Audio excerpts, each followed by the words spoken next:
Students, कोई doctor झूठ बोल सकता है लेकिन कोई ट्रायल झूठ नहीं बोल सकता है। एफडीए झूठ नहीं बोल सकता है। तो करेज ट्रायल, इस्केमिया ट्रायल जो यूरोपियन कंट्रीज़ में हुए, उसमें क्लियर कट मेंशन हुआ कि invasive treatment is no better than medical treatment, intensive medical treatment in heart condition. फिर डॉक्टर अब्दुल कलाम ने 2005 में इंटरनेशनल कार्डियोलॉजी कॉन्फ्रेंस में लेक्चर दिया था। उसमें उन्होंने बोला था कि 80s में 70s में बाईपास सर्जरी चलती थी। लोग गुजरात से चेन्नई तक जाते थे बाईपास कराने के लिए कि उनको बहुत जादू हो जाएगा ऐसा लगता था।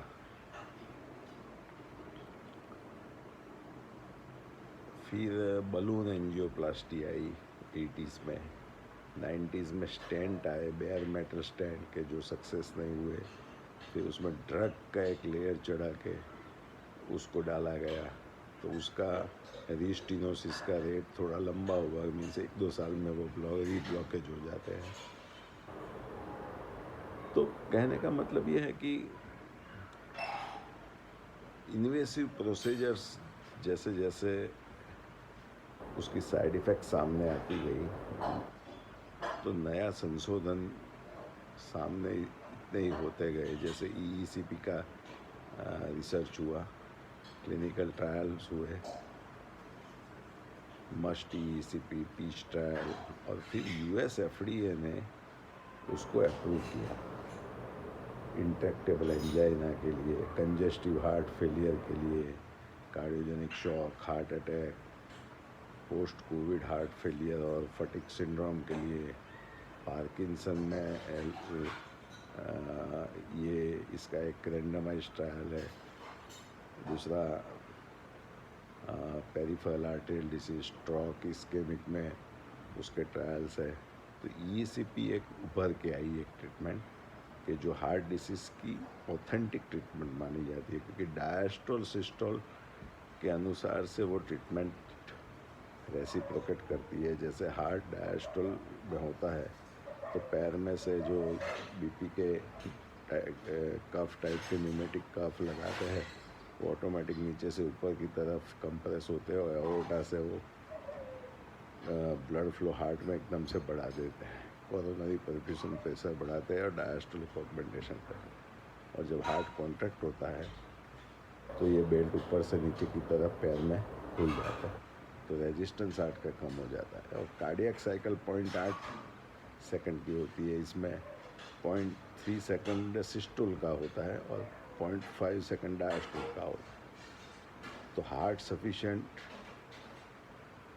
ब्लड भी लेता है और हार्ट जब पंप करता है तो उसका रेजिस्टेंस भी कम होता है। तो ये साइंटिफिक मोडालिटी की तरह ये उभरी। जैसे बाईपास में आईएबीपी इन्वेसिव करते हैं, ऐसे ईईसीपी नॉन इन्वेसिव आईएबीपी है, सेकंड हार्ट की तरह काम करता है।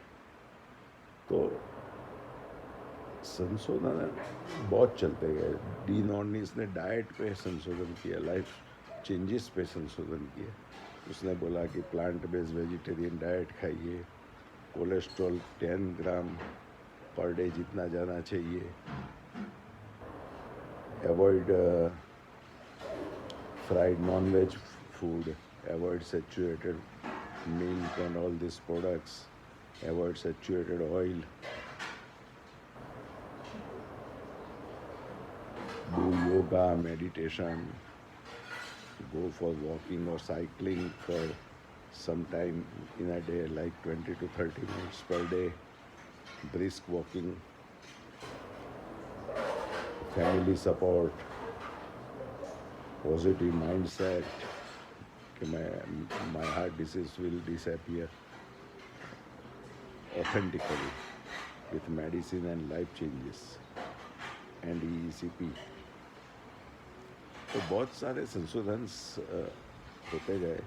अब तो ऐसी दवाइयाँ बाज़ार में क्लिनिकल ट्रायल के बाद आई है कि जो हार्ट फेलियर के पेशेंट को भी स्टेबलाइज कर देती है, लेकिन उसको रिवाइव करना और रेज्यूनेट करने के लिए आपको ईईसीपी ट्रीटमेंट लेनी पड़ेगी, क्योंकि बाईपास और एंजियोप्लास्टी में पेशेंट का पंपिंग नहीं बढ़ता है और लोकलाइज सेगमेंट में ही फ़ायदा होता है, जब ईईसीपी पूरे हार्ट को कोलेटरलाइजेशन से कवर करती है।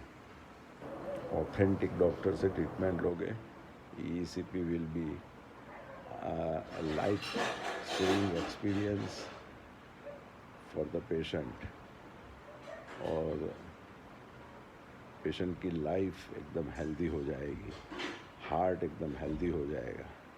Thank you very much.